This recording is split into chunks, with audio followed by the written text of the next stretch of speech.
আউযু বিল্লাহি মিনাশ শাইতানির রাজিম। বিসমিল্লাহির রহমানির রহিম। Rohanpur PM ideal college, Rohanpur, Chapainawabganj. আজকের আমাদের ক্লাসের একাদশ শ্রেণীর ক্লাস। এই আরবি সাহিত্যের আজকের ক্লাসে আমি তোমাদের সামনে যে বিষয়টি উপস্থাপন করব তা হচ্ছে, আমরা ওয়াহদানিয়াতুল্লাহ এই কোরআন থেকে বর্ণিত আল্লাহর একত্ববাদ এই সম্পর্কে যে আলোচনা হয়েছে, এর একটি শিক্ষা এবং সারাংশ অন্তত এই দুটি জিনিস তোমাদের কাছে পেশ করতে চাচ্ছি। ছাত্রছাত্রীরা, তোমরা গত ক্লাসে ওয়াহদানিয়াতুল্লাহ আল্লাহর একত্ববাদ সম্পর্কে কোরআনের যে আমাদের সিলেবাসে বর্ণিত তথ্য, তা আমরা গত ক্লাসে জেনেছি, পেশ করা হয়েছে। আমি সেই দিনই বলছিলাম যে আমার সামনে ক্লাসে তথা আজকের ক্লাসের কথা বলেছিলাম যে আমাদের পঠিত অংশে যতগুলো শিক্ষা, তার ভিতরে একটি শিক্ষা সংক্রান্ত একটি ঘটনা তোমাদের সামনে উপস্থাপন করতে চেয়েছিলাম। যেই জায়গার শিক্ষা আমি বলতে চাচ্ছিলাম, সেই জায়গাটা হচ্ছে, আমরা পড়েছিলাম আল্লাহ বলেছেন, আম্মাই ইয়াজিবুল মুজতার ইজা দাআহু আয়াকশিফুসসু। কোরআনে আমাদের সিলেবাসে আল্লাহ রব্বুল আলামিন বলেছেন যে, কে গো তোমরা বলো তো, একজন মানুষ যখন অসহায় হয়ে পড়ে, সাহায্যের যখন তার প্রচণ্ড প্রয়োজন, আর কোনো দিকে সাহায্য পাওয়ার তার কোনো উপায় নেই, চোখে দেখছে না,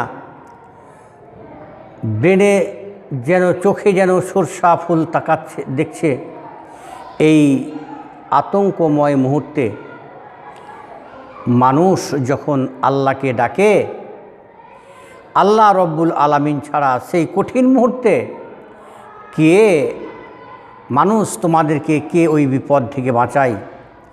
তোমার হতাশার অন্ধকারে কে সে আশার আলো প্রজ্বলিত করে? এই যে আল্লাহ রব্বুল আলামিন বুঝাতে চাচ্ছেন আয়াতটিতে যে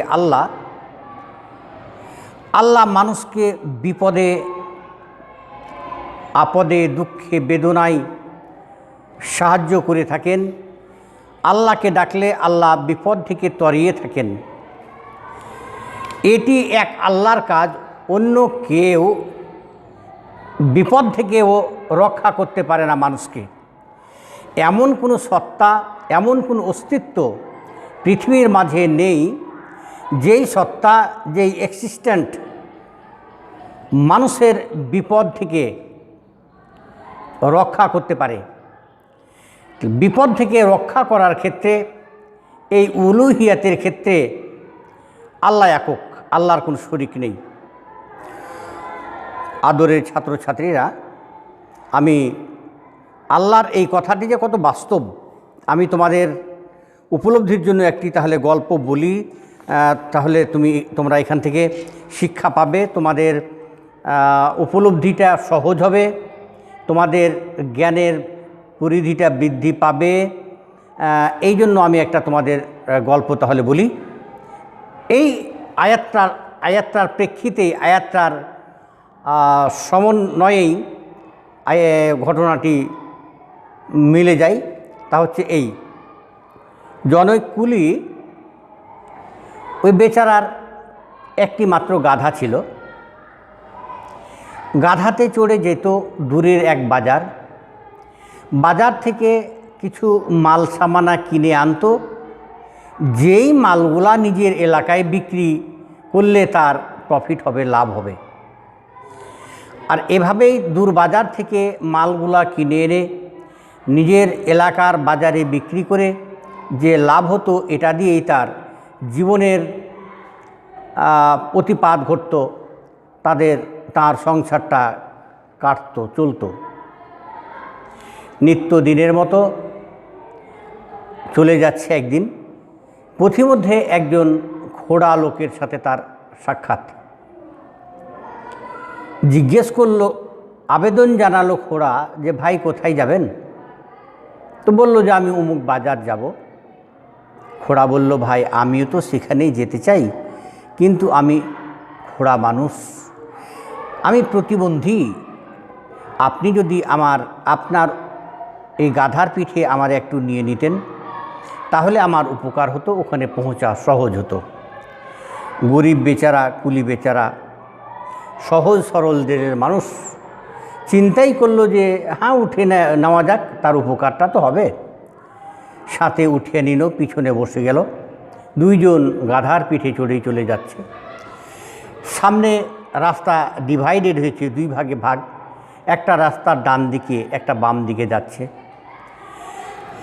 পিছনের আগন্তুক তথা মেহমান, তার সঙ্গী, এই যাত্রী জিজ্ঞেস করলো যে ভাই কুলি, আপনি কোন রাস্তা দিয়ে যাবেন, ডানে না বামে? কুলি বেচারা তার পরিচিত রাস্তার কথাই বলল যে সে ডান দিক দিয়েই যাবে। তখন এই লোকটি, তার মেহমান লোকটি তথা এই যাত্রীটি বলল, ভাই বাম দিক দিয়ে যদি চলেন তাহলে আপনার একটি রাস্তা চিনা হবে, এই রাস্তা দিয়ে সম্ভবত যাননি। এইটা যদিও মফস্বল রাস্তা, কিন্তু বাজার পৌঁছা খুব সহজ হবে। এই পথে গেলে ছায়া, ঘাস রয়েছে, পানি রয়েছে, আপনার গাধাকে পানি খাওয়াতে পারবেন, ঘাস খাওয়াতে পারবেন, ছায়াতে বিশ্রাম নিতে পারবেন। তো চলেন একটি নতুন পথের সন্ধান দেই, এখান দিয়ে চলেন। কুলি বেচারা ভালোই মনে করলো, ওর কথা মতোই বাম দিকে রাস্তা ধরে চলে যাচ্ছে। যেতে যেতে রাস্তাটি একসময় এক জঙ্গলের ভিতরে ঢুকলো। জঙ্গলের ভিতরে যেতে যেতে একসময় দেখা গেল গভীর জঙ্গলে পৌঁছেছে, রাস্তাও শেষ হয়েছে, আর রাস্তা নাই। এমনি সময় কুলি বেচারা ওই আগন্তুককে তথা অতিথিকে জিজ্ঞেস করবে মুখটা ঘুরিয়ে যে ভাই কোনখানে নিয়ে আসলেন, রাস্তাই তো নাই। কিন্তু দেখা যাচ্ছে ওই তার সওয়ারি, আরোহী নেই। সামনে, গাধার সামনে দাঁড়িয়ে গাধার লাগাম ধরে নিয়ে একখানা তালোয়ার উঁচা করে বলছে, কুলি তুমি এবার নামো, তোমারে আমি হত্যা করব। কুলি বেচারা এবার বুঝেছে যে এই ব্যক্তিটা আসলে খঞ্জ নয়, খোড়া নয়, প্রতিবন্ধী নয়। এখন কিন্তু আর প্রতিবন্ধকতা নাই, সে সুন্দর সবল মানুষ। ওটা সে ভান করেছিল যে সে আসলে প্রতিবন্ধী। এই জন্য বুঝতে পারল যে আসলে এ ডাকাত, জীবন সংহারক গোষ্ঠীর সদস্য। অগত্যায় কুলি খুব হাউমাউ করে অতি বিনয়ের সাথে ডাকাতকে বলল, ভাই আমি বুঝতে পেরেছি, তোমার পরিচয় পেয়েছি, তোমার উদ্দেশ্য জানা হয়ে গেছে। তো আমারে হত্যা না করে তুমি আমার গাধাটা নিয়ে নাও, আমার টাকা পয়সা নিয়ে নাও, আর আমাকে ছেড়ে দাও। আমার বাড়িতে রয়েছে মা, আমার স্ত্রী, আমার সন্তানগুলো রয়েছে। আমাকে যদি হত্যা করে দাও তাহলে তাদের মুখে দুটি রুজি তুলে দেওয়ার জন্য কোনো ব্যবস্থাপক নেই। আমি একমাত্র ব্যক্তি যার ইনকাম দিয়ে গোটা সংসারের আয় ব্যয় নির্বাহ হয়। বেচারা একটু হাসলো, হেসে বলল, কুলি আমাকে কি তোমার গাধা আর টাকা দিতে হবে? তোমাকে হত্যা করলে তো এগুলো আমি পাবো না, কে পাবে? এটা দিতে হবে কেন? তোমাকে হত্যা করব, এটাই আমার ফাইনাল ইন্টেনশন, আমি হত্যা করব তোমাকে। এখন তুমি কুলি বলো যে তোমার জীবনের শেষ আকাঙ্ক্ষাটুকু কি আছে। এখানে একটা কথা মনে পড়ে এলো ছাত্রছাত্রীরা, আমাদের সমাজের কথাটা দেখো, যেখানে সেখানে গুম, হত্যা, চাঁদাবাজি, মানুষকে বিদায়ী দেওয়া, মানে কেটে ফেলে দেওয়া। এই ক্ষেত্রে দেখো, যাকে যখন পাচ্ছে তালোয়া মেরে দিয়ে, গুলি মেরে দিয়ে, অ্যাসিড মেরে দিয়ে সাথে সাথে ক্ষতি করে দিচ্ছে। আমরা সভ্য সমাজ যখন দাবি করি, আমাদের যুগ যখন উন্নত দাবি করি, কিন্তু অতীত ইতিহাস খুঁজে দেখো, সব জায়গায় দেখবা যে কোনো মানুষকে ন্যায়ভাবে হোক আর অন্যায়ভাবে হোক, বিচারিকভাবে হোক আর অবিচারিকভাবেই হোক না কেন, হত্যা করতে চাইলে সেই সময় অন্তত বিদায়ের মুহূর্তে তার জীবনের শেষ কোনো আকাঙ্ক্ষা আছে নাকি এই কথাটা জানতো, আর জেনে তা পূরণ করার সুযোগটুকুও দিত। আর এই ধারাবাহিকতায় এই কুলি বেচারাকেও জিজ্ঞেস করছে, তোমার জীবনের শেষ আকাঙ্ক্ষা কিছু আছে নাকি? কুলি বেচারা অগত্যাই চিন্তা করল, দিয়ে বলল যে আমার একটু আকাঙ্ক্ষা আছে, আমাকে 2 রাকাত নামাজ যদি পড়তে দাও, এটি আমার জীবনের শেষ আকাঙ্ক্ষা, আর কিছু নেই। কুলি বেচারাকে বলল ডাকাত যে ওই যে পানি দাও, উজু করো, নামাজটা পড়ো, কিন্তু মনে রেখো, রিমেম্বার ইয়োর সালাহ will not protect you from my killing hand. মনে রেখো, তোমার নামাজ আমার হত্যার হাত হতে তোমাকে রক্ষা করতে পারবে না। নামাজ পড়বে, পড়ো, শেষ আকাঙ্ক্ষা তোমারে আমি পূরণ করতেই দিচ্ছি। এই কুলি বেচারা নামাজে দাঁড়ালো উজু করে। প্রথমেই সূরা ফাতিহার পর অন্য সূরা পড়তে হবে, কিন্তু তার মনে অন্য কোনো সূরা আসছে না। কেন যে একটা আতঙ্ক, একটা ভয়, একটা হতাশা বিরাজ করছে, স্মরণ হচ্ছে না। হঠাৎ করে এমনি করে তার মনে আসলো এই আয়াতটি, আগে থেকে তার মুখস্থ ছিল এই সূরাগুলা হয়তো, এই আয়াতটি তার মুখে আসলো যে আম্মাই ইয়াজিবুল মুজতার ইজা দাহু ওয়া ইয়াকশিফু সু। অর্থ তো এটাই যে কে গো, আমি ছাড়া কে? মানুষ যখন কঠিন বিপদে পড়ে যায়, হতাশার অতল গহীনে যখন ডুবে যায়, সেই সময় আমি আল্লাহকে ডাকলে আমি তার ডাকে সাড়া দেই আর বিপদ উদ্ধার করে দেই। আমি আল্লাহ রব্বুল আলামিনের এই আয়াতটা যখন পাঠ করলেন, সাথে সাথে দেখা গেল যে কোত্থেকে একজন যুবক এক বর্শা নিয়ে আসলো আর অপেক্ষা করছিল কুলিকে হত্যা করার জন্য। যে ডাকাতকে বর্শা মেরে দিল, মাটিতে পড়ে গেল। আর মাটিতে কুলি ওই ডাকাত বেচারা লুটিয়ে পড়ার সাথে সাথেই কোত্থেকে আগুন এসে ওই দাউ দাউ করে জ্বলিয়ে ভস্ম করে দিল ওই ডাকাত বেচারাকে। পার্শ্ব থেকেই অবলোকন করল কুলি বেচারা যে তার দুশ্মনকে ওই যুবকটি হত্যা করে চলে যাচ্ছে। কুলি বেচারা দৌড় দিয়ে ওই যুবককে গিয়ে ধরে বলল, কে গো তুমি? যখন এই জমিনের উপর, আকাশের নিচে, জঙ্গলের মাঝে আমাকে সাহায্য করার মতো কেউ ছিল না, হঠাৎ করে তুমি আমার দুশ্মনকে হত্যা করলে, কোত্থেকে কি তোমার পরিচয়? আমার এত বড় উপকার করলে, পরিচয়টা দাও। ওই বেচারা বলল যে তুমি যে আল্লাহর কাছে সাহায্য চেয়েছিলে, ওই আল্লাহ তোমার বন্ধু হয়ে আমাকে পাঠিয়েছে তোমার সাহায্য করতে। আমি একজন আল্লাহর ফেরেশতা। ছাত্রছাত্রীরা, এবার কি বুঝতে পারছো? আল্লাহ যে বলেছেন যে মানুষ যখন বিপদে পড়ে আল্লাহকে ডাকলে আল্লাহ ডাকে সাড়া দেন। বিপদে পড়লে আর কারো কাছে গিয়ে সাহায্য পাওয়ার কোনো ব্যবস্থা নেই।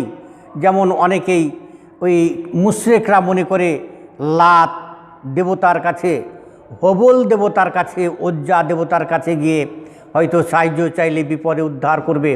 আমাদের এই সমাজে অনেকে মনে করে দুর্গার কাছে অথবা কালীর কাছে মানত করলে হয়তো কালী রক্ষা করবে। আল্লাহর স্পষ্ট কথা, দুনিয়ার কোনো কালী, দুনিয়ার কোনো এই দুনিয়ার কোনো দেবতা অথবা দুনিয়ার কোনো পীর পাইগম্বর আউলিয়া কোনো ব্যক্তির কোনো ক্ষমতা নেই যে মানুষ বিপদে পড়লে বিপদ থেকে রক্ষা করতে পারে। Only one single existent, that is Allah, can help and remove the harmful condition from the man. কেবল আল্লাহ একজন ব্যক্তি যিনি মানুষ বিপদে পড়লে ওই বিপদটা উদ্ধার তিনিই করতে পারেন। আল্লাহর কাজে কোনো পার্টনার নেই, সহযোগী নেই। এই কথাটি আমি তোমাদের বলছি। সুতরাং তোমরা এখান থেকে শিক্ষা গ্রহণ করতে পারো যে আল্লাহ আমাদের প্রকৃত বন্ধু, সুখের সময়তেও বন্ধু, বিপদেও তিনি আমাদের বন্ধু।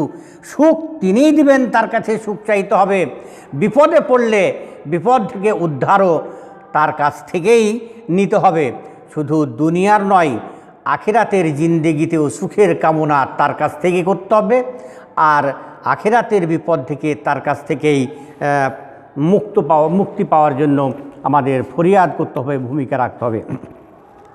ছাত্রছাত্রীরা, আমি এই আয়াতটির শিক্ষার নিয়ম বিষয়টা আমি তোমাদের সামনে বললাম। আমি এবার তোমাদের সামনে বলতে চাচ্ছি এই অংশের সারাংশ। তোমরা সিলেবাসে দেখেছ যে আমাদের সারাংশ লিখতে হবে একটি বাংলাতে, আরবিতেও নয়, ইংরেজিতেও নয়, অন্য কোনো ভাষায় নয়, লিখতে হবে বাংলায়। বাংলাতেই সিলেবাসে রয়েছে। কিন্তু আমি তারপরেও আরবিটাও, সাবজেক্টটা যেহেতু আরবি, আমাদের সিলেবাসের পরীক্ষাতে পাস করার উদ্দেশ্যই শুধু নয়, শিক্ষা গ্রহণ করা, জ্ঞানের সম্প্রসারণ ঘটা, এটি যেহেতু আমাদের মৌলিক উদ্দেশ্য, এই জন্য আমি সাবজেক্ট আরবি, তাই আমি আরবিতে সারাংশটা পড়ব। লিখতে তোমাদের যদিও হবে না, আমার শিক্ষার জন্য শিক্ষক হিসাবে টিচিং দেওয়া দরকার, এই জন্য আমি আরবিতে বলবো। আর আরবির পরও আমি আন্তর্জাতিক ভাষা ইংরেজি এটি শেখা দরকার তোমাদের উদ্বুদ্ধ করার জন্য। আমি এটার ইংরেজিতেও বলবো, বাংলাতে তো আমি বলে দেবই। এই জন্য এটাতে ভুল বুঝার সুযোগ নেই, যে তোমরা মনে করো না যে আরবিতে স্যার বললেন সারাংশটা অথবা ইংরেজিতে বললেন, তাহলে কি আমরা কি এটা লিখতে হবে না? আমি তোমাদের এটা একটা শিক্ষার জন্যই, অতিরিক্ত আনুষঙ্গিক শিক্ষা জ্ঞান বৃদ্ধির জন্যই বা উদ্বুদ্ধ করার জন্যই আমি এভাবে বলছি। আমি পরিষ্কার বলছি, তোমাদের জানা আছে আমাদের সারাংশ পরীক্ষার খাতায় লিখতে হবে বাংলাতে। তো যাকে আসো তাহলে। ওয়াহদানিয়াতুল্লাহ আল জুজুল মাকরুন ইউবাইয়িনু ফীহি বে জামালিস সাওয়ালিয়া ইন্নাল্লাহা খালিকুল মালিক ওয়া রব্বুহু ওয়া কাদিরুন লা শারীকা লাহু ওয়া বাদাল হামদ ওয়াস সালাম আলা রুসুলিহি কিল ইনজালিল মাআ মিনাস সামাই ওয়া আমবাতাল জান্নাতা বিহি যাতাল বাহজাতিন ওয়া তাজআলুল আরজা করারা ওয়া খালাকাল জিবাল ওয়াল আনহার ওয়াল বিহার ওয়াল ইজাবু বিদাওয়াতিল মুজতার ওয়াল হিদায়াতু ফিল বাররি ওয়াল বাহরি ওয়া আতার রিজক ওয়া গায়রু হাওলাই মিন আমালিল্লাহিল কাদির। ওয়া কিলা আইজান খালাকাল্লাহু মাখলুকিনা ওয়া ইবদিহু ফানা ইহি লা শারীকা লাহু ফিহি ওয়ালা ইয়ালামু আহাদুন আইনা ইয়ানসুরুল্লাহু ইনসানা ইলাইহি কুল্লু হাউলাই তাহতা কুদরাতিল্লাহি তাআলা আজ্জা ওয়া জাল্লা। ছাত্রছাত্রীরা, এটি হচ্ছে আমি বললাম আরবিতেই। তোমরা যদি এটিকে ইংরেজি তোমাদের মতো করে শিখতে চাও, জ্ঞানের সম্প্রসারণ করতে চাও আন্তর্জাতিক ভাষা হিসাবে, তাহলে তোমরা তোমাদের মতো করে শিখবা, জানবা। আমি আমার মতো করে সাবস্টান্সটা আমি তোমাদের বলে দিচ্ছি। In the read portion, it is expressed by the interrogative sentence that merely Allah is the creator of the universe, guider and powerful existence. After saying praise to Allah and salute to the messengers sent down water from sky, produced tree and garden by the mercy of it, making the earth able to residence, creature of hill, sea and rivers, replay of calling of these appointed, guidance in the darkness, in the water and earth, supply meal to the creations. There is no partner with Allah. Remember, student, there is no partner with Allah in these works.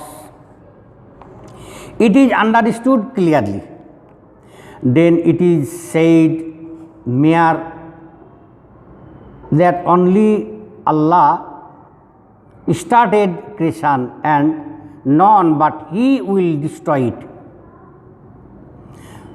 None is partner and knowledger in it. Not only so, everyone should be revived. None knowledge the time of it. These all are under of power and control capacity of Allah. Remember, students, these all are under of power of control capacity of Allah, Lord of universe. ছাত্র ছাত্রীরা, আমরা যদিও আনুষঙ্গিক প্রাসঙ্গিক জ্ঞান অর্জন করার জন্য অথবা জ্ঞানের সম্প্রসারণ একটু প্রাসঙ্গিক ঘটার জন্য আরবিতে এবং ইংরেজিতে বললামই, কিন্তু মূলত আমাদের বাংলাতেই লিখতে হবে সারাংশটা সিলেবাস অনুযায়ী। আর বাংলার সারাংশটা আমি তোমাদের বলে দিচ্ছি। সারাংশটা হচ্ছে, পঠিত অংশে এক আল্লাহই বিশ্ব চরাচরের স্রষ্টা, পরিচালক ও অংশীদারবিহীন কর্তৃত্বশীল, তা প্রশ্নবোধক বাক্য বর্ণনায় ফুটিয়ে তোলা হয়েছে। আল্লাহর প্রশংসা, রাসূল বর্গের উপর সালাম নিবেদন করে আকাশ হতে পানি বর্ষণ এর দ্বারা মনোরম বাগিচার উৎপাদন, পৃথিবীকে বসবাসের উপযোগী বানানো, পাহাড় পর্বত নদী সাগর তৈরি, অসহায়দের করুণ ডাকে সাড়া দেয়া, রিজিকের ব্যবস্থা করা, এসব ক্ষেত্রে কারো শরিকানা নেই, বরং একমাত্র আল্লাহই কর্তৃত্বাশীল, আল্লাহর কর্তৃত্বাধীন, তা পরিষ্কারভাবে বোঝানো হয়েছে। আরও বলা হয়েছে, সৃষ্টি জগৎ তিনি আল্লাহই শুরু করেছেন, তিনি স্বেচ্ছা মতো এর পরিসমাপ্তি ঘটাবেন। কারো অংশীদারিত্ব নেই, কারো জ্ঞানও নেই এ ব্যাপারে। শুধু তাই নয়, সবাইকে কখন পুনরুত্থিত হতে হবে তাও কেউ জানে না। এসব কিছুই এক আল্লাহর ক্ষমতা ও নিয়ন্ত্রণাধীন। ছাত্রছাত্রীরা, আমি বলেছিলাম যে শিক্ষণীয় একটা গল্প তোমাদের শোনাবো, আয়াতের সাথে সামঞ্জস্যশীল, আর আমি সারাংশটা তোমাদের বলবো বলেছিলাম। আমি তাই বললাম, তোমরা এটিকে একটু ভালো করে পড়িয়ে নিবা। আমাদের ওয়াহদানিয়াতুল্লাহ থেকে আমি তোমাদের পরামর্শ দিই, তা হচ্ছে তোমরা এখান থেকে অনুবাদ 13 মার্কের পাবা ইনশাআল্লাহ। পাওয়ার সম্ভাবনাই বেশি, এই জন্য অনুবাদটা ঠিকমতো করবা। আর সারাংশটারও সম্ভাবনা খুব বেশি। অনুবাদ আর সারাংশ আমাদের ওয়াহদানিয়াতুল্লাহর এই অংশের তোমাদের পরীক্ষার জন্য গুরুত্বপূর্ণ। সুতরাং এই সাজেশান তোমাদের দিয়ে আজকের মতো আমি ক্লাস শেষ করছি। সামনে ক্লাসে আবার তোমাদের সাথে দেখা হবে ইনশাল্লাহ। তোমরা সুখে থাকো। আল্লাহ তোমাদের আর আমাদের সবারই দুনিয়া আখিরাতে কল্যাণ দিক। আসসালামু আলাইকুম ওয়া রাহমাতুল্লাহ।